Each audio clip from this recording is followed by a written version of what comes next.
Hello my dear friends, welcome back to my channel. कैसे हैं आप लोग? आई होप आप लोग बहुत अच्छे होंगे और आपकी पढ़ाई बहुत ही अच्छी चल रही होगी। आपको पता है कि हम लोग जो है मध्य प्रदेश वर्ग एक से संबंधित भौतिक भूगोल का पार्ट, ठीक है ना, जिसमें हम लोगों ने कई सारे चैप्टर्स को कवर किया, उन थ्योरियों को कवर किया है जिसके माध्यम से पृथ्वी की उत्पत्ति से संबंधित सारे सिद्धांत दिए गए थे। हमने जो है सारे सिद्धांत को कवर कराया है, ठीक है। अब आज हम लोग उसी की प्रक्रिया में आगे बढ़ते हैं। अभी एनसीईआरटीज क्लास 7 के एनसीईआरटीज करा रहे थे, इसके कारण से ये क्लासेस थोड़ी सी आपकी डिले हो गई, बट अब से जो है आपको ये रेगुलर क्लासेस मिलेंगी, ठीक है। तो अगर आप इस चैनल पर नए हैं, चैनल को सब्सक्राइब कर लीजिए, क्योंकि ये जो ज्योग्राफी है ना, सिर्फ आपको मध्य प्रदेश वर्ग एक के लिए नहीं है, ये आपको नेट हो, ईएमआरएस हो, आप मतलब कोई भी पीजीटी एग्जाम दे रहे हैं जो कि ज्योग्राफी से है, तो ये आपके लिए हमेशा काम करेगा। ओके, बहुत ही डिटेल, बहुत ही सरल भाषा में, एकदम शॉर्ट वे में नहीं है, क्योंकि ये जो थ्योरी आप शॉर्ट वे में इस तरीके से नहीं समझ सकते हैं कि 4 अक्षर लिख लिया आपने समझ लिया। इसको जो है आपको थोड़ा डिटेल समझना पड़ेगा, और इसकी जो भाषा है जो नोट्स की, बहुत ही सरल है। अगर आप खुद से पढ़ने बैठेंगे तो भी आपको समझ में आ जाएगा। तो आप लोग इसको नोट्स प्रिपेयर करते रहेगा। पूरा जियो मार्फोलॉजी, भौतिक भूगोल जो है हम इस चैप्टर में पूरा मतलब कि पूरा का पूरा इस सेशन में कंप्लीट कराएंगे, जिसमें से आज का हमारा टॉपिक है पृथ्वी की आंतरिक संरचना एवं बनावट, मतलब पृथ्वी की आंतरिक बनावट एवं संरचना। इससे पहले हम लोगों ने समझा था किस प्रकार से हमारी पृथ्वी की उत्पत्ति हुई थी, जिसमें हम लोगों ने प्लेट टेक्टोनिक थ्योरी के बारे में पढ़ा था। अब उसको थोड़ा सा और डीप पढ़ेंगे, ठीक है, क्योंकि ये आप लोग का जो एग्ज़ाम है थोड़ा हायर लेवल में होने वाला, तो आपको थोड़ा डीप में पढ़ना पड़ेगा। तो अब हम लोग पढ़ेंगे, ये तो समझ में आ गया था, प्लेट टेक्टोनिक थ्योरी के माध्यम से आपकी पृथ्वी की उत्पत्ति सर्वमान्य मानी गई थी। अब पृथ्वी है कैसे, उसकी बनावट कैसी हुई, उसकी संरचना कैसी है, आज हम लोग बस उसी चैप्टर को कवर करने वाले हैं, ठीक है। तो चलिए फिर स्टार्ट करते हैं। देखिए, पृथ्वी की आंतरिक संरचना एवं बनावट, ये समझिएगा, बहुत इम्पॉर्टेंट है।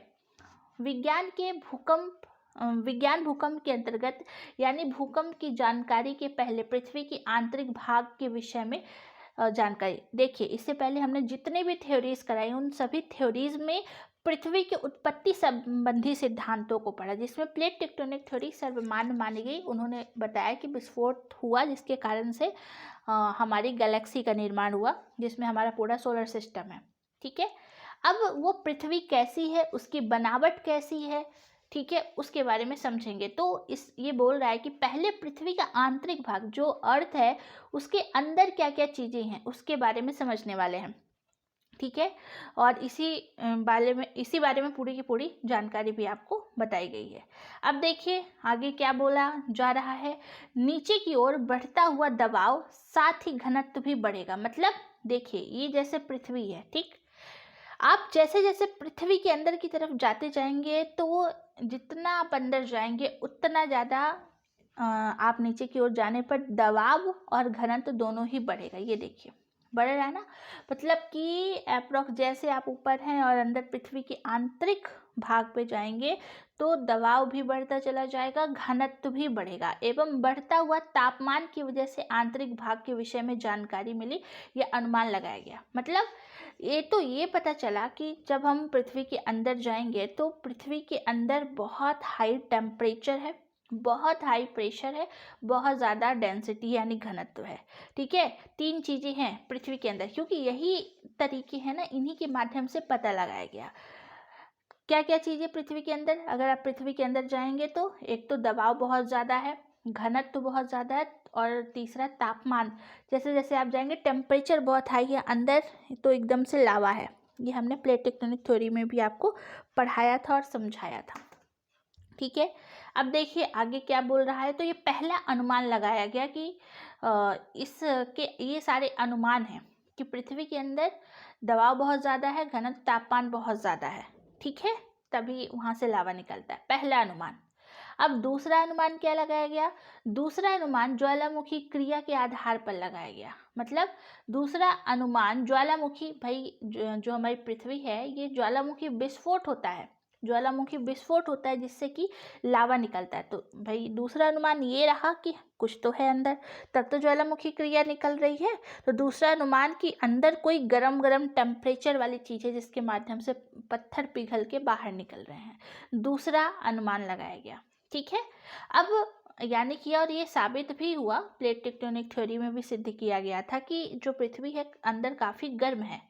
पृथ्वी की ऊपरी परत का घनत्व लगभग 3.0 ग्राम है। ये जो पृथ्वी है उसका जो पृथ्वी है उसका जो ऊपरी घनत्व है कितना है, 3.0 ग्राम घन स्क्वायर। ठीक है ना, यानी कि सेंटीमीटर स्क्वायर में आ जाएगा, या हम लोग ऐसे बोल सकते हैं 3.0 ग्राम सेंटीमीटर स्क्वायर। पृथ्वी की ऊपरी परत का घनत्व, इसको नोट कर लीजिएगा, वेरी वेरी वेरी इंपॉर्टेंट। पृथ्वी की ऊपरी परत का घनत्व कितना है, तो पृथ्वी की ऊपरी परत का घनत्व है 3.0 ग्राम।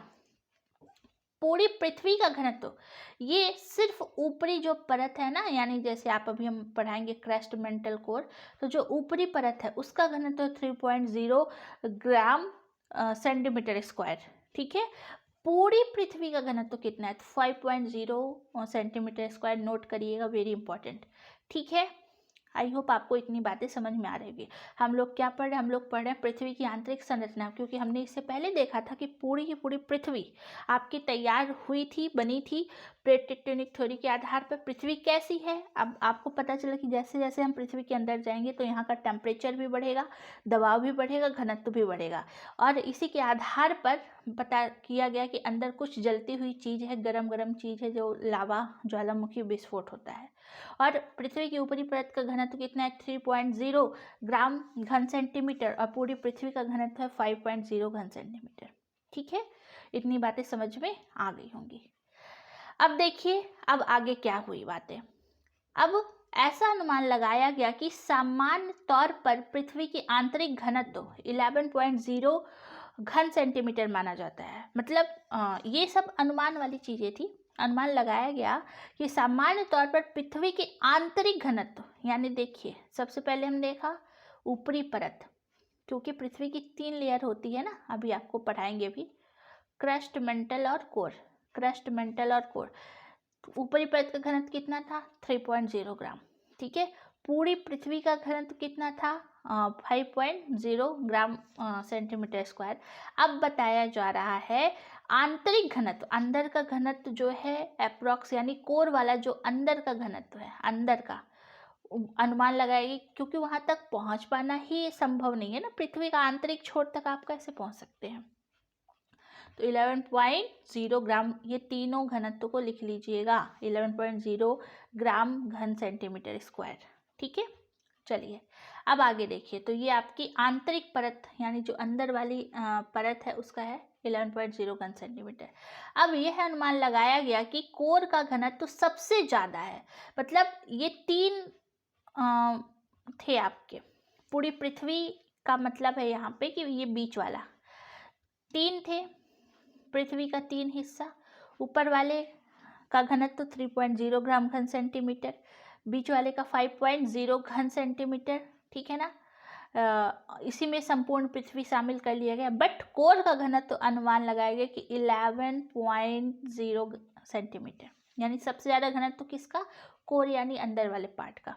ठीक है, अब क्यों है इतना ज़्यादा वहाँ की डेंसिटी, अब उसका पता करना है। तो यह अनुमान लगाया गया कि कोर का घनत्व सबसे ज़्यादा क्यों है, तो पता चला कि दबाव के कारण अंदर इतना प्रेशर लग रहा है, क्योंकि जैसे जैसे हम नीचे जाते जाएंगे पृथ्वी के अंदर तो घनत्व बढ़ता चला जाता है, और साथ ही दाब भी बढ़ेगा एवं भार बढ़ेगा। अगर दबाव बढ़ेगा तो पृथ्वी का भार बढ़ेगा। ये सब चीज़ें बहुत महत्वपूर्ण है, बहुत ज़्यादा इम्पोर्टेंट है। ठीक है, आप इसको लिखते हुए चलिएगा, बहुत इंपॉर्टेंट नोट्स हैं जो आपको किसी एक किताब में नहीं मिलने वाले। मेरे खुद के ये हैंड रिटन नोट्स, हाँ थोड़े पुराने हो चुके हैं, ये मैंने बच्चों को पढ़ाने के लिए बनाया था अपनी कोचिंग में, हमारी कोचिंग है बैढ़न में, तो ये वही का स्टैम्प भी इसमें लगा हुआ है। ठीक है ना, पाटलिपुत्रा कार्य क्लासेस करके। बट ये जो नोट्स हैं बहुत महत्वपूर्ण है, तो मैंने सोचा आप लोग को भी पढ़ाया जाए। ठीक है, मेरे खुद के हैंड रिटन नोट्स हैं, काफ़ी पुराने, इसलिए थोड़ी राइटिंग भी ऐसी है। आई होप आप एडजस्ट कर लेंगे। ठीक है, चलिए तो फिर देखते हैं। अब देखिए तो क्या बताया जा रहा है, यह अनुमान लगाया गया है कि कोर का घनत्व सबसे ज्यादा क्यों है। पता चला कि दबाव के कारण, प्रेशर, यानी जैसे जैसे आप पृथ्वी के अंदर की तरफ जाएंगे आपकी पृथ्वी का घनत्व भी बढ़ेगा, क्योंकि वहां पे घनत्व तो सबसे ज्यादा है। तो आप जैसे जैसे पृथ्वी के अंदर जाएंगे तो दबाव भी बढ़ेगा। अब अगर पृथ्वी पर दबाव बढ़ेगा जितना अंदर जाएंगे तो दबाव के साथ साथ भार भी, वेट भी बढ़ेगा। ठीक ठीक है, ये सारी चीजें हाँ बताई गई। अब देखिए, लेकिन ये सब अनुमानित चीजें हैं, मतलब कोई कुछ बोला तो कोई कुछ वाला, अनुमान लगाया गया है, अनुमानित है कि ऐसा हो सकता है, लेकिन ये वैज्ञानिक तत्व तो नहीं थे, प्रूफ नहीं हो पाया। तो ये वैज्ञानिक तत्व नहीं है, केवल अनुमान लगाया गया, क्योंकि किसी भी चट्टान की एक सीमा होती, कोई भी चट्टान की एक सीमा होती है, उसके बाद उसका घनत्व अधिक नहीं हो सकता। मतलब कोई भी चट्टान है, उसकी एक डेंसिटी होगी कि उसका जो घनत्व इतना ही रहेगा, उससे ज़्यादा नहीं हो सकता।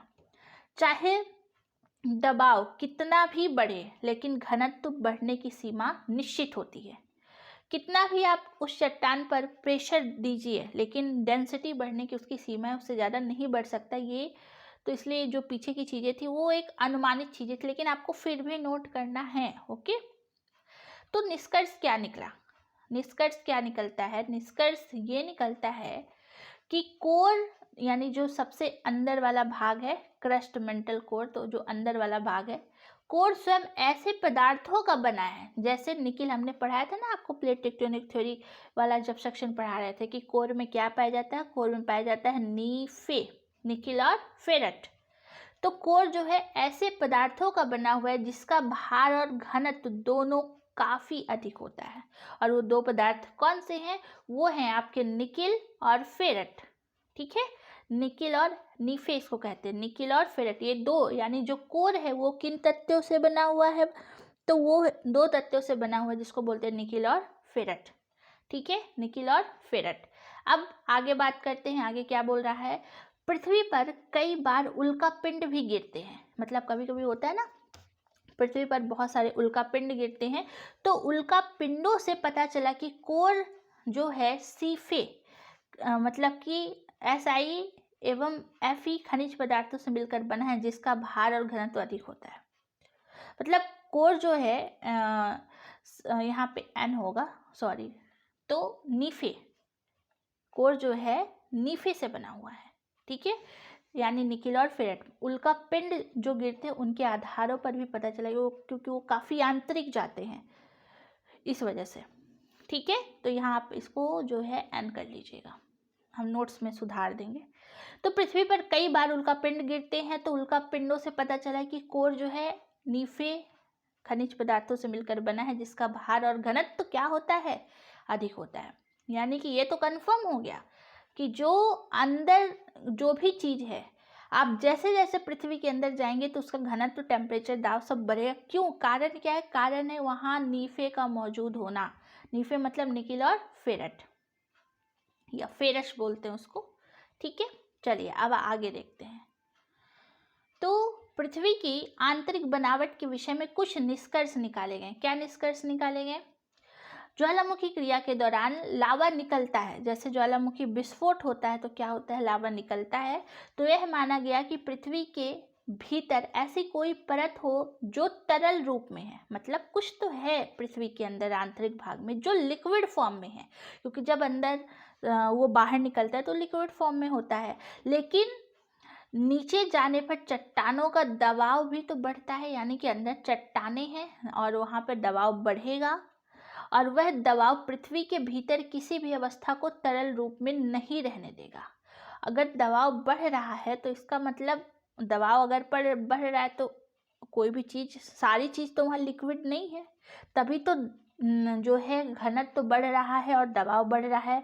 अर्थात कहने का तात्पर्य ये है कि निष्कर्ष यह निकला कि पृथ्वी का आंतरिक भाग ठोस होना चाहिए, ना कि तरल, क्योंकि नीचे जाने पर दबाव बढ़ता है। तो लोग तो कह रहे हैं, अनुमान लगाया जा रहा है, अब ये सब अनुमानित चीजें हैं।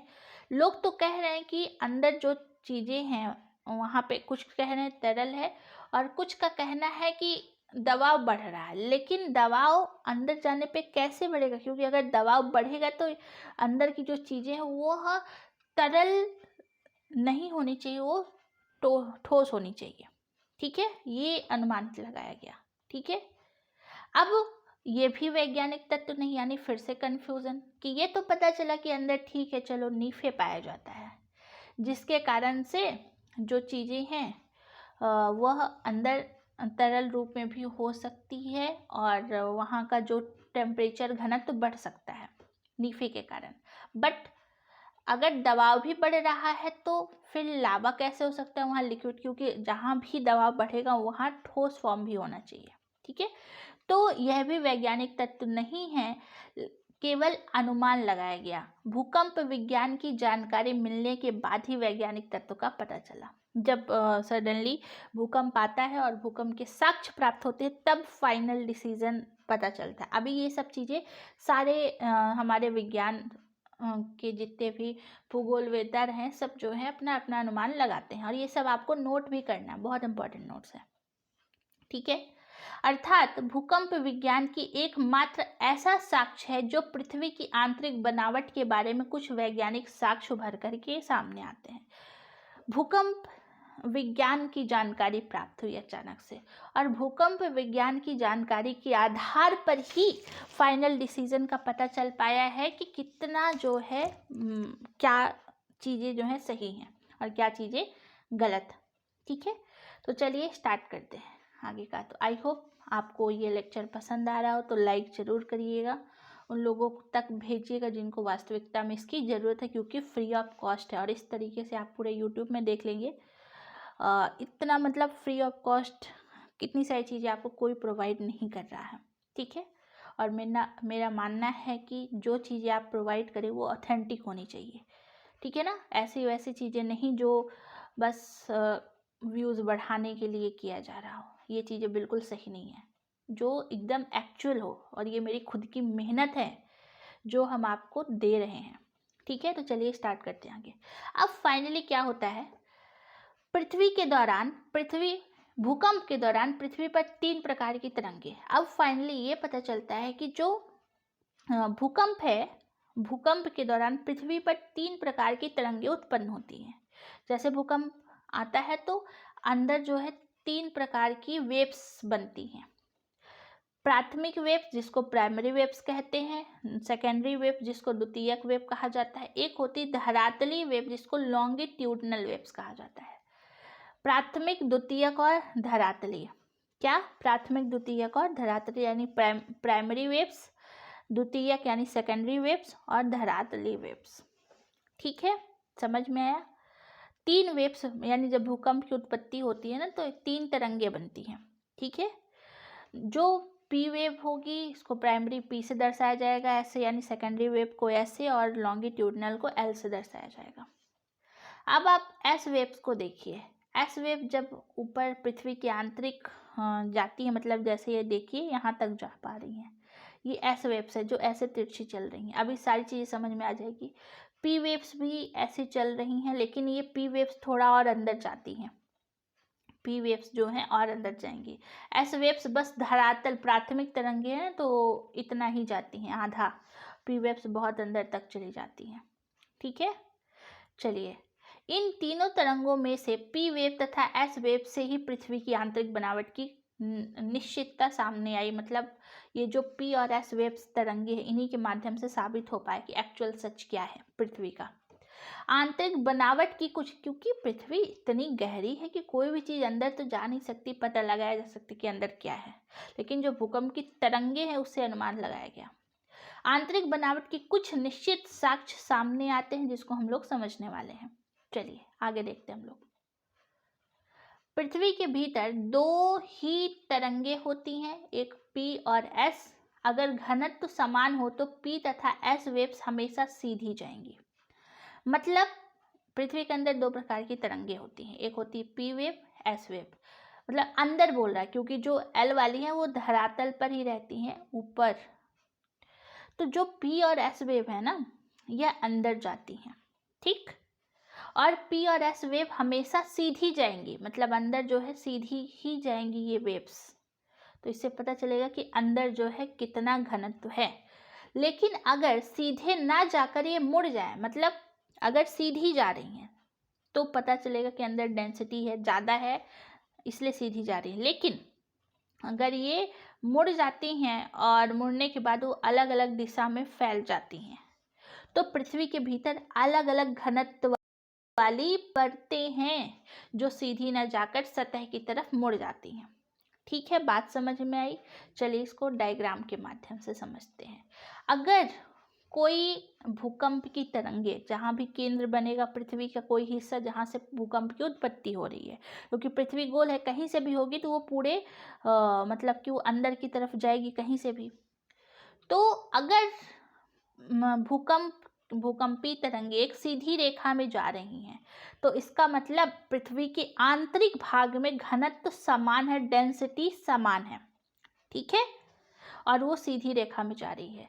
अगर अलग घनत्व वाली तरंगे मुड़ जाए, मतलब घनत्व वाली तरंगे इधर इधर ऐसे जो हैं अलग अलग हो जाएं, इसका मतलब अंदर जो है बहुत सारी अलग अलग घनत्व वाली परतें, मतलब एक डेंसिटी नहीं है अंदर की, एक समान है, बल्कि बहुत सारी अलग अलग डेंसिटी हैं। तो कभी ऐसे हो जा रही तो कभी ऐसे हो जा रही हैं, तो ये प्रभाव होता है डेंसिटी का।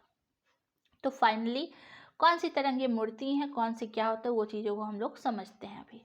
इन तरंगों के P तथा S के भ्रमण पथ के आधार पर कोई वैज्ञानिक तत्व सामने आए, मतलब कई सारे वैज्ञानिक तत्व, मेन जो भूकंपी तरंगे हैं ना, इन्हीं के माध्यम से पता चला है कि एक्चुअल में क्या चीज़ें हुई हैं। तो इन तरंगों के माध्यम से पता चला है, और भूकंप केंद्रों पर कोई भी तरंग उत्पन्न होती है और वह सतह की ओर मुड़ जाती है या टकराती है तो उसे भूकंप केंद्र कहते हैं, जहाँ से भूकंप की उत्पत्ति होती है। मतलब भूकंप केंद्र पर जहाँ भूकंप हो रहा है, भूकंप केंद्र जहाँ से बन रहा है, कोई भी वेव वह सतह की ओर मुड़ जाए, सतह की तरफ, यानी इधर या फिर इधर इस तरीके से मुड़ जाए या टकराती है तो वो भूकंप केंद्र कहते हैं। वो हिस्सा क्या कहलाता है? भूकंप केंद्र, जहाँ से ये उत्पत्ति होती है। ठीक है, अब आगे समझिएगा। बहुत ही सरल भाषा में आप किताब पढ़ेंगे तो इतनी सरल भाषा आपको उसमें नहीं मिलेगी। ठीक है, मैंने अपने शब्दों में इन चीज़ों को लिखा है। भूकंप तरंगों के अंकन से पता चलता है कि पृथ्वी के भीतर ये तरंगे सीधे न चलकर वक्राकार भ्रमण पथ पर अनुसरण करने लगती। मतलब जो भूकंप की उत्पत्ति होती है तो ये सीधे ना जाकर, इसका मतलब कि एक समान डेंसिटी नहीं है। अगर ये सारी वेव्स एकदम सीधा चली जाती आंतरिक तक, मतलब डेंसिटी इक्वल है, तो फिर हम कह सकते हैं कि जैसे जैसे पृथ्वी के अंदर जाएंगे तो मतलब डेंसिटी समान मिलेगी, लेकिन डेंसिटी अलग अलग है। इसलिए ये क्या होती हैं, ये वक्राकार पथ पर घूम जाती है, इस तरीके से वक्राकार हो जाती हैं। ठीक है, और इससे पता चलता है कि पृथ्वी के अंदर अलग अलग घनत्व वाली परतें हैं, यानी कि जो जितनी भी परत हैं अलग अलग। जैसे पहले जो हमारे वैज्ञानिक थे, पहला अनुमान जो था कि ये था कि ऊपर जो घनत्व था वो अप्रॉक्स 3.0 था, फिर 5.0 था, फिर लास्ट में 11.0 था, और ये सही साबित हुए। यानी कि ये बात सही है कि जैसे जैसे पृथ्वी के अंदर आप जाएंगे तो अलग अलग घनत्व वाली परतें पाई जाएंगी, अलग अलग डेंसिटी, यानी डेंसिटी है। ठीक है, आई होप आपको समझ में आ रहा होगा। ठीक है, अब देखिए, जिससे ये तरंगे परिवर्तित होकर वक्राकार, तभी तो जैसे ये जाएं और अलग अलग डेंसिटी हैं तो यह जो है परिवर्तित हो जाएंगी और वक्राकार हो जाएंगी, और इनका भ्रमण पथ भी वक्राकार हो जाएगा, मतलब सीधे न जाकर ये ऐसे ऐसे मुड़ जाती हैं। इसी को वक्राकार या भ्रमण पथ कहेंगे, मतलब भ्रमण यानी मुड़ना। ठीक है, वक्राकार जो ये शेप ले लेना। अर्थात निष्कर्ष निकला, पृथ्वी के भीतर अलग अलग घनत्व वाली परतें हैं, जो कि सही है। अनुमान उनका बिल्कुल करेक्ट था कि घनत्व तो है लेकिन एक समान नहीं है, बल्कि अलग अलग घनत्व है तीनों परतों पर। बातें समझ में आई? चलिए, बहुत बढ़िया। भूकंपी तरंगों में से मुख्य रूप से दो तरंगों से आंतरिक बनावट के बारे में पता चला, P और S। मतलब जो तीन प्रकार की वेव्स होती हैं, प्राइमरी, सेकेंडरी और एल जो धरातल। तो धरातल वालों को इसलिए अनुमानित नहीं क्योंकि वो तो ऊपर ही रहती हैं। ठीक है, लेकिन P और S जो भूकंपी तरंगे हैं वो ऊपर जाएंगी। अब कैसे, आपको बता दें कि जो हमारी पृथ्वी गोल है और इसके तीन हिस्से हैं अंदर की तरफ, क्रस्ट, मेंटल और कोर। और आपको पता है कि जो प्लेट्स हैं हमारी पृथ्वी पर हम अभी पढ़ाएंगे प्लेट टेक्टोनिक थ्योरी, बहुत बेहतरीन, जो आपने ज़िंदगी में कभी नहीं पढ़ा होगा और ज़िंदगी में दोबारा कभी पढ़ने की ज़रूरत भी नहीं पड़ेगी। इस तरीके से पढ़ाएंगे आपको प्लेट टेक्टोनिक थ्योरी। काफ़ी लंबा चैप्टर है बट आपको पढ़ना पड़ेगा बहुत आसान भाषा में। तो ये जो क्रस्ट है ना, उसी क्रस्ट पर ये पृथ्वी जो प्लेट्स है, जो हमारी चट्टानें हैं, ये ऊपर ही हैं। तो चट्टानें हैं तभी तो यहाँ पे प्लेट्स पाई जाती है, और ये प्लेट्स एक दूसरे के या तो पास आ रही होती है या एक दूसरे से दूर जाती हैं। जब यही प्लेट्स आपस में टकराती हैं, जैसे north America plate south America plate से टकराई, तो ये इनके बीच में क्या होता है, झटका लगता है, और वही भूकंप की उत्पत्ति होती है। तो भूकंप की उत्पत्ति आंतरिक भागों में नहीं होती है, भूकंप की उत्पत्ति ऊपर पृथ्वी के ऊपर वाले हिस्से में होती है, यहाँ पे, है ना, क्योंकि प्लेट्स तो यहीं पे है ना, इसलिए भूकंप की उत्पत्ति यहीं होती है। और फिर ये जो वेव्स होती हैं ये अंदर की तरफ जाती हैं, झटका लगता है अंदर आंतरिक में। तो अगर ये सीधे जाती तो कह सकते हैं कि यहाँ डेंसिटी समान है, बट ये ऐसे ऐसे मुड़ जाती हैं, इसका मतलब डेंसिटी अलग अलग है। ठीक, बात समझ में आई? बहुत बेहतरीन तरीके से आपको समझ में आ गई होगी। तो चलिए आगे चलते हैं। इसमें पी तरंगे पदार्थ केवल ठोस और तरल अवस्था में ही चल सकती है। मतलब जो पी वेव्स हैं, जो भूकंपी तरंगों की जो प्राइमरी वेव्स होती हैं, पहले फिर से समझिएगा, क्योंकि यही दो वेव्स है जो पता कर सकती है। तो जो पी तरंगे हैं वह ठोस और तरल, यानी जो प्राइमरी वेव्स होती हैं वो ठोस में भी चल सकती हैं और तरल, यानी कि पी वेव्स को चलने के लिए ठोस भी चाहिए और तरल यानी लिक्विड सॉलिड दोनों चाहिए। लेकिन जो एस तरंगे केवल ठोस में ही चलती है, यानी जो एस वेव्स है सेकेंडरी वेव्स, वह केवल में चलेंगी। पी वेव्स तरल में भी चल सकती है, यानी पी वेव्स अंदर तक हो सकती है तो अंदर चली जाएंगी, और अगर ये मुड़ जाएंगी अंदर नहीं जाएंगी तो मतलब वो जो है सिर्फ वहाँ पर ठोस अवस्था है। तो ये बातें भी समझ में आ जाएगी आपको। ठीक है, मेरी बात समझ में आई? थोड़ा सा और डायग्राम के थ्रू आपको समझा देते हैं। और ये चैप्टर थोड़ा सा लेंदी है, इसको हम लोग 2 पार्ट में कर लेंगे, ठीक है ना, कोई दिक्कत नहीं है, मेन आपको समझ में आना चाहिए। ठीक है, ये क्रस्ट मेंटल कोर है, देखिए हम लोग बहुत डीप में पढ़ेंगे, हर एक चीज़ बहुत डीप में पढ़ेंगे, बहुत बेहतरीन तरीके से। ये पूरा चैप्टर 1 है आपका, ये चैप्टर 2 फिर हम लोग महाद्वीपीय सिद्धांत पढ़ेंगे, अल्फ्रेड वेगनर की थ्योरी को, फिर एक बार प्लेट टेक्टोनिक थ्योरी। तो ये जो चैप्टर है आपका, इसके 2 पार्ट आएंगे, क्योंकि पूरा एक एक डिटेलिंग के साथ पढ़ेंगे। देखिए ना, क्रस्ट मेंटल कोर क्या चीज़ें पाई जाती हैं, कैसी है, कितनी गहराई है, सब कुछ ये पूरा इसका डायग्राम सब कुछ पढ़ेंगे। ठीक है, तो इसके 2 पार्ट बनेंगे क्योंकि थोड़ा सा लंबा है। पहले आज हम लोगों ने ये समझा, फिर उसके बाद अगला पार्ट, ये इसको आपको बनाना पड़ेगा। ठीक है, ये पूरा का पूरा बनाना पड़ेगा। तो ये डायग्राम देखिए, इसे हमें समझाना था। जैसे मान लीजिए, क्योंकि ये जो क्रस्ट वाला हिस्सा है ना, यहीं पर प्लेट्स पाई जाती है, तो ये जो प्लेट्स होती हैं भूकंप की उत्पत्ति यहीं से होती है। तो अगर ये ऐसे जा कर के मुड़ जाती हैं इधर से और इधर से, तो इसका मतलब अगर ये मुड़ गई तो कौन सी तरंगे बनेंगी? अगर ये सीधी रेखा में चली जाती तो सीधी रेखा में जाने के लिए हमें प्राइमरी वेव्स चाहिए। प्राइमरी वेव्स की और घनत्व तो समान चाहिए, घनत्व तो समान है नहीं पृथ्वी पे, तभी तो मुड़ जा रही हैं। तो जो खासकर यस होती हैं, यस तरंगे जो होती हैं ये सिर्फ सॉलिड में चल सकती है, मतलब मेंटल तक ये आधी रास्ते जाती हैं और फिर मुड़ जाती हैं और अंदर मतलब इधर इधर ऐसे बिखर जाती है, लेकिन अंदर तक नहीं जा पाती। यानी यहाँ सॉलिड है, पृथ्वी का ये वाला हिस्सा सॉलिड है, प्लेट्स है यहाँ पे, पूरा पूरा मतलब पत्थर है, चट्टानें हैं, ठीक, सॉलिड है तभी तो ये चल पा रही हैं। अब अंदर तरल भरा हुआ है, तो तरल है तो यहाँ तो चल नहीं पाएंगी। तो यहाँ के लिए जो प्राइमरी वेव्स होंगी, मतलब कि ये वाली आपकी सेकेंडरी वेव्स, ठीक है, सेकेंडरी वेव्स जो है, क्योंकि आप यहाँ पे समझिए पहले चीज़ों को कि क्या बोल रहा है। प्राइमरी और सेकेंडरी में कंफ्यूज मत होइएगा। पी तरंगे प्राइमरी वेव्स जो होंगी वह ठोस और तरल दोनों में चल सकती है, यानी कि प्राइमरी वेव्स अंदर तक जा पाएंगी क्योंकि अंदर ठोस और तरल दोनों है, और जो यस वेव्स होंगी यह ऐसे मुड़ जाएंगी। ठीक है, समझ में आई बात?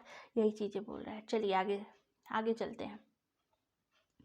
पता चला कि 5 एस वेव्स जो पृथ्वी के अंदर 30 किलोमीटर तक ही प्रवेश कर सकती है, पृथ्वी के मात्र 30 किलोमीटर तक ही प्रवेश कर सकती है।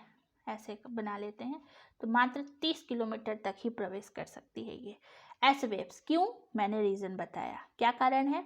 क्योंकि जो एस वेव्स होंगी उसको चलने के लिए सिर्फ और सिर्फ क्या चाहिए? सॉलिड चाहिए, और अंदर तो लिक्विड है ना, तरल मैग्मा भरा हुआ है, ज्वालामुखी विस्फोट तभी तो होता है, तो अंदर नहीं जाती हैं, ये मुड़ जाती हैं। ठीक, तो वो एस वेव कितना जाते हैं? 30 किलोमीटर तक ही प्रवेश कर पाती हैं, और इसके अंदर प्रवेश नहीं कर सकती, बल्कि सतह पर ये मुड़ जाती हैं। ठीक है, इसीलिए पृथ्वी के कोर में एस तरंगें अनुपस्थित होती हैं। पृथ्वी का जो क्रस्ट मेंटल कोर है, ठीक है, क्रस्ट मेंटल कोर, तो ये मात्र 30 किलोमीटर तक ही जा सकती हैं, और ये कोर तक तो प्रवेश ही नहीं कर सकती, क्योंकि वहाँ तो तरल मैग्मा भरा हुआ है, जो कि पी वेव्स ही जा सकती है, एस वेव्स नहीं जाएंगी। तो इसका मतलब कि एस वेव्स यानी यहाँ 30 किलोमीटर तक तो हमारा अच्छी तरीके से सॉलिड है, यानी पत्थर हैं। ठीक, हम लोग पृथ्वी की आंतरिक बनावट को समझ रहे हैं, बहुत इंपॉर्टेंट है ये समझना आपको लिए।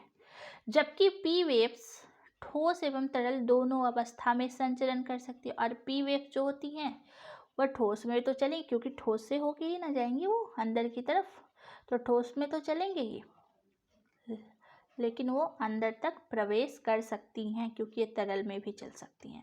ये 30 किलोमीटर के अंदर भी प्रवेश करती हैं, और गति में विचलन के बाद, और जैसे ही यह ठोस के बाद जो है यहाँ पे तरल वाला सेक्शन होता है, तो थोड़ी सी विचलित हो जाती है, मतलब कि ये ऐसे टेढ़ी हो जाएंगी, थोड़ी सी ऐसे टेढ़ी, उनका भी एकदम सीधा नहीं रहेगा, टेढ़ी हो जाएंगी।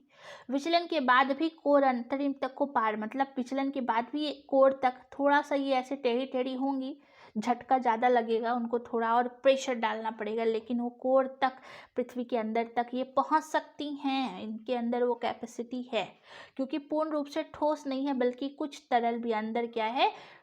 तरल भी है। इसका मतलब दूसरा अनुमान भी सत्य था कि पृथ्वी के अंदर जैसे जैसे आप अंदर जाएंगे तो पृथ्वी के अंदर लिक्विड भी मिलेगा, लिक्विड तरल रूप में, जो कि लावा भरा हुआ है। ठीक, तभी तो ये जो हमारी प्राइमरी वेव्स होती हैं यह अंदर तक पहुंच सकती हैं। प्राइमरी वेव्स पहुंचेगी, सेकेंडरी एस फॉर, देखिए S for solid, S for secondary, तो सेकेंडरी वेव सॉलिड तक ही जा पाएंगी, प्राइमरी वेव सॉलिड से होकर तरल तक जा सकती है। ठीक है, चलिए आगे देखिए, आगे क्या बोल रहा है। भूकंपी तरंगों की गति में अंतर तभी आता है जब माध्यम के घनत्व में, मतलब कि उनके बीच में डेंसिटी थोड़ी अलग देखने, क्योंकि आपको पता है पृथ्वी के अंदर अगर आप जाएंगे तो डेंसिटी अलग अलग देखने को मिलेगी। ठीक है ना, तो भूकंपीय तरंगों की गति के आधार पर 3 वर्गों में बांटा गया, मतलब भूकंपीय तरंगों की गति के आधार पर भूकंपीय वेव्स को 3 वर्गों में डिवाइड किया जाता है। P and S waves, P star and S star, बहुत डीप में हम लोग पढ़ रहे हैं, बहुत डीप में, बहुत इंपॉर्टेंट भी है, क्वेश्चंस बनते हैं।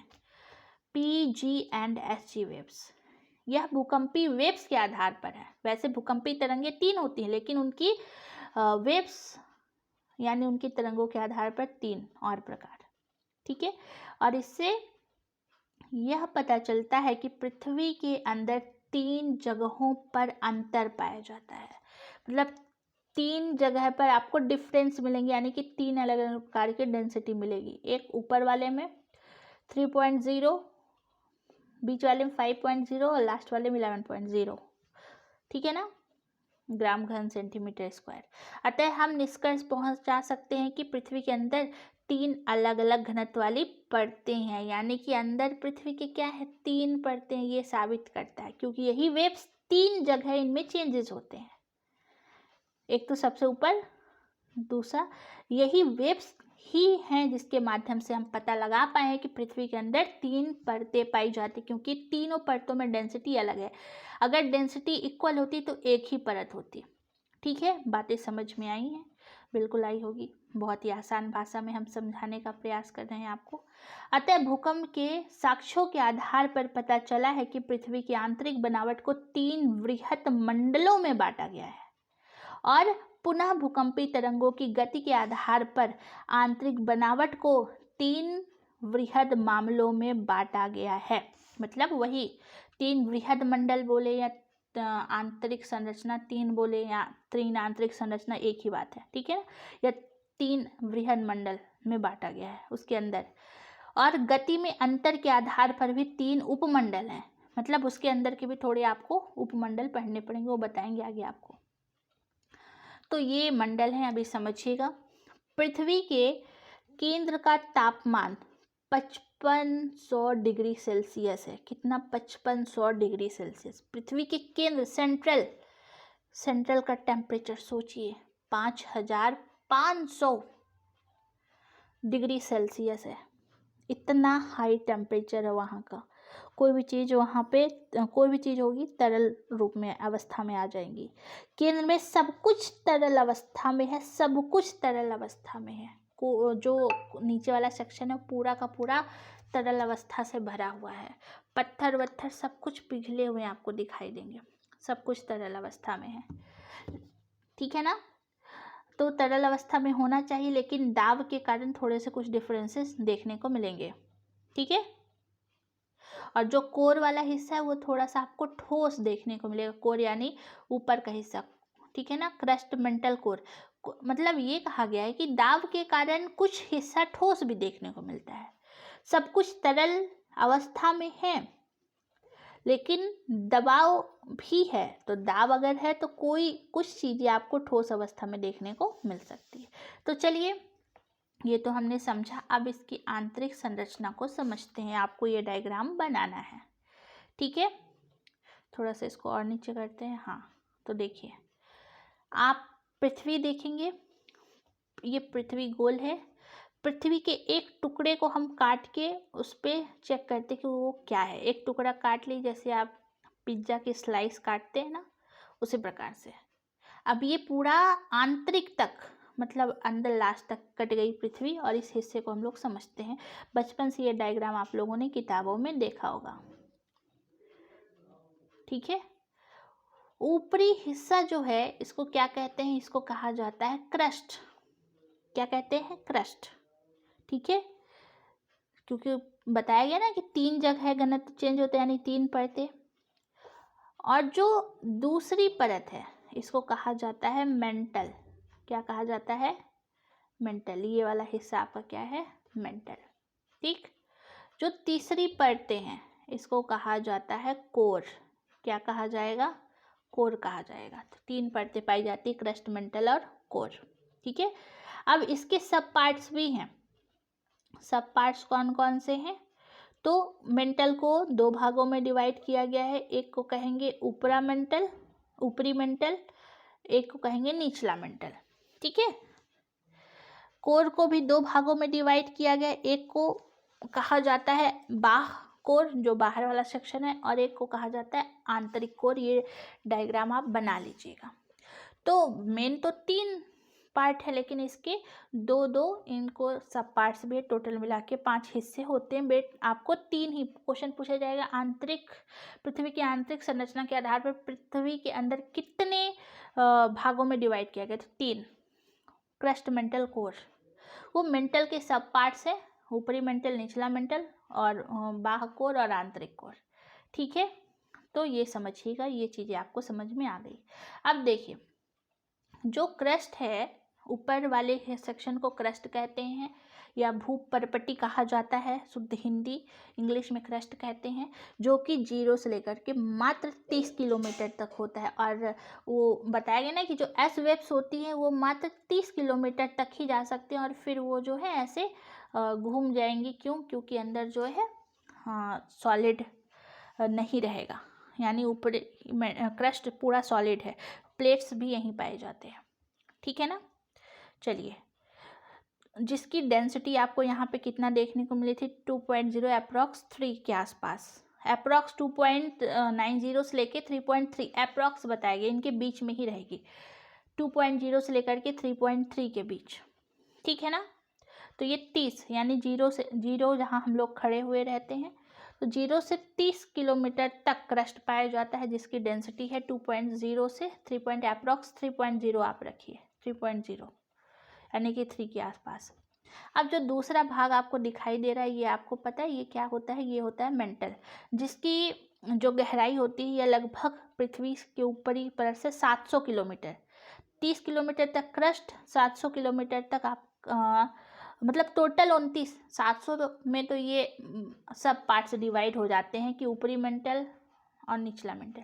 पूरा 29 किलोमीटर पृथ्वी से ऊपर से लेके अंदर आप जाएंगे तो 2900 किलोमीटर तक जो है आपकी मेंटल देखने को मिलेगा, जिस पर आपको यहाँ का घनत्व अप्रॉक्स 5.5 से लेकर के 10.0 तक दिखाया गया है। ठीक है ना। ये सारे अप्रॉक्स, क्योंकि एग्जैक्ट किसी को कोई वैज्ञानिक कितना पॉइंट बोल रहा है, आपको अप्रॉक्स याद रखना है 5 से 10 के बीच, मतलब 5 पर याद रखना, 5.0 यहाँ का मतलब घनत्व है। बीच वाला जो दूसरा हिस्सा है, क्योंकि ये 2 सब पार्ट्स हो जाते हैं, ऊपर वाले हिस्से को ऊपरी मेंटल, निचला मेंटल कहेंगे, तो इनके बीच में 4.3 माना जाता है। ठीक है, चलिए, तो ये आपने समझा, जो कि ये वाला हिस्सा जो है 700 किलोमीटर तक ही आता है। अब आखिरी जो हिस्सा है जिसको हम कहेंगे क्या, आखिरी हिस्सा को कहते हैं कोर, यहाँ से यहाँ तक, जो कि आप पृथ्वी से देखेंगे अंदर एग्जैक्टली इसकी टोटल लंबाई है 6371 किलोमीटर। कितना? 6371 किलोमीटर। सोचिए कितनी गहरी पृथ्वी है। आप यहाँ 0 पर खड़े हैं, 0 से अंदर की तरफ जाएंगे 6300, एग्जैक्ट डाटा 6371 किलोमीटर पृथ्वी है। क्या आप इतनी गहराई तक जा सकते हैं? नहीं जा सकते। ठीक है, यहाँ इतना हाई टेम्परेचर है, इतना हाई टेम्परेचर है, सब कुछ पिघल जाएगा लावा की तरह। वो पत्थर ये होते हैं ना, टुकड़े जो निकलते हैं लावा के रूप में, यहाँ नीफे पाया जाता है। ठीक है ना, याद रखिएगा। तो ये जो है, और इसको भी 2 पार्ट में डिवाइड किया गया है, एक को बाह्य कोर और आंतरिक कोर, इंटरनल एक्सटर्नल मेंटल कहते हैं।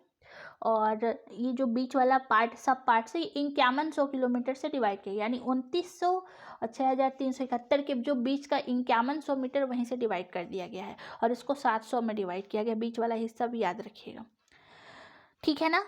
और जो इसका घनत्व डेंसिटी है, यहाँ पे आपको अप्रॉक्स मैंने अनुमानित कराया था कि 11 पॉइंट के आसपास, लेकिन 11 से लेकर के लगभग 13.6 डेंसिटी, यानी ऊपर आप रहेंगे तो अप्रॉक्स 3, बीच में रहेंगे तो 5 से 10 के बीच, और लास्ट जाएंगे तो लगभग 10 से 13 के बीच यहाँ का घनत्व देखने को मिलेगा। यानी कि घनत्व 3 जगह आपको बदलते हुए दिखाई देंगे। मतलब घनत्व जैसे जैसे आप पृथ्वी के अंदर जाएंगे घनत्व बढ़ता हुआ ही दिखेगा। घनत्व भी बढ़ेगा, टेम्परेचर बढ़ेगा और दाब भी बढ़ेगा। ठीक है, बात समझ में आई। तो ये आपका कौन सा मेंटल कहलाएगा? ये आपका मतलब कोर कहलाएगा। ठीक है, जो कि ये आपने देख लिया, बीच वाला जो हिस्सा है, जो सब पार्ट डिवाइड किया गया 5100 है, और यहाँ 12.3 से लेके 3.3 ये अप्रॉक्स माना गया। आपको यहाँ पे याद रखना है कि जो क्रस्ट है वहाँ की डेंसिटी अप्रॉक्स 3.0 है, इसकी 5.0, और इसकी जो है अप्रॉक्स 11 से 13 के बीच। बस इतनी सी बातें आपको याद रखनी है। ठीक है, ये नोट कर लीजिएगा, बहुत इंपॉर्टेंट। डायग्राम बना लीजिएगा, क्योंकि जो हमारी एस वेव्स होती हैं वह मात्र 30 किलोमीटर तक ही चली जाती है। इसका मतलब यहाँ तक पूरा तो पत्थर ही है, सॉलिड ही है। लेकिन जो प्राइमरी वेव्स होती हैं वह अंदर तक आती हैं, जाती हैं, लेकिन फिर उनमें विचलन होता है, लेकिन फिर भी वो पहुँच जाती हैं विचलित होते हुए। यानी यहाँ सॉलिड, बीच में सॉलिड और तरल लिक्विड दोनों है, लेकिन यहाँ तो पूरा ही लिक्विड है। ठीक है, समझ में आया। और इसके कारण से पता भी चला, क्योंकि क्रस्ट में आपको हमने पढ़ाया था सियाल, सीमा, नीफे पाया जाता है। अभी आगे मिलेगा सियाल, सीमा, नीफे, सीमा और नीफे। नीफे कहाँ? कोर में नीफे होता है, निकिल और फेरट। ठीक है ना। सियाल जो है मेंटल में पाया जाए, मतलब सीमा जो है मेंटल में पाया जाता है, सिलिकॉन और मैग्नीशियम। सियाल यानी सिलिका, एल्युमिनियम क्रस्ट में पाया जाएगा। ये बातें आपको याद रखनी है। यही है आपका पृथ्वी की आंतरिक संरचना। ठीक है, चलिए, अब ये जो आप देख रहे हैं हमारा पूरा महाद्वीप क्रस्ट पर ही है, मतलब पूरा का पूरा महाद्वीप क्रस्ट पर है। क्रस्ट को भी 2 भागों में डिवाइड किया गया है। ठीक है ना, ऊपरी क्रस्ट और निचला क्रस्ट। मतलब इसको भी 2 पार्ट में और इसके अंदर को, तो इसको जो 30 है ना इसको भी हाफ हाफ कर दिया, तो ऊपरी क्रस्ट सबके 2-2 पार्ट्स हैं, इसके इसके इसके। तो ये सारी चीज़ें हम लोग आगे पढ़ेंगे। महाद्वीपीय क्रस्ट, ऊपरी निचली क्रस्ट, फिर पूरा मेंटल को समझेंगे, ठीक है। फिर उसके बाद हम लोग कोर को समझेंगे और ये डायग्राम को भी समझेंगे। वैसे ज़्यादा तो नहीं है लेकिन फिर भी काफ़ी लंबा वीडियो हो जाएगा, इसको हम लोग नेक्स्ट वीडियो में समझते हैं। क्योंकि देखिए मेन उद्देश्य मेरा ख़त्म करना नहीं, आपको प्रॉपर समझाना है, ठीक है। तो आई होप आपको ये वीडियो पसंद आया होगा। और बहुत इम्पॉर्टेंट, बहुत बहुत इम्पॉर्टेंट है ये सिर्फ और सिर्फ आप इसको इतना बेहतरीन तरीके से लिखिए, कवर करिए। और सभी एग्ज़ाम में जितने भी पीजीटी एग्ज़ाम्स होंगे आपके, नेट एग्ज़ाम तक आपको ये काम करने वाला है। आपका जो यूजीसी नेट, जो एडुकेशन लेवल का सबसे हाईयर एग्ज़ाम माना जाता है, ठीक है, एलिजिबिलिटी टेस्ट, आपको पता है, वहाँ पर भी ये काम करेगा। और बाकी तो हर जगह करना ही है, तो पढ़ना ही है, तो अच्छी तरीके से कॉन्सेप्ट समझना इम्पॉर्टेंट है। इतनी सरल भाषा में, इतनी आसान तरीके से मैंने आपको समझाने का प्रयास किया। आई होप आपको समझ में आया होगा। अगर समझ में आया है तो लाइक शेयर सब्सक्राइब जरूर करिएगा।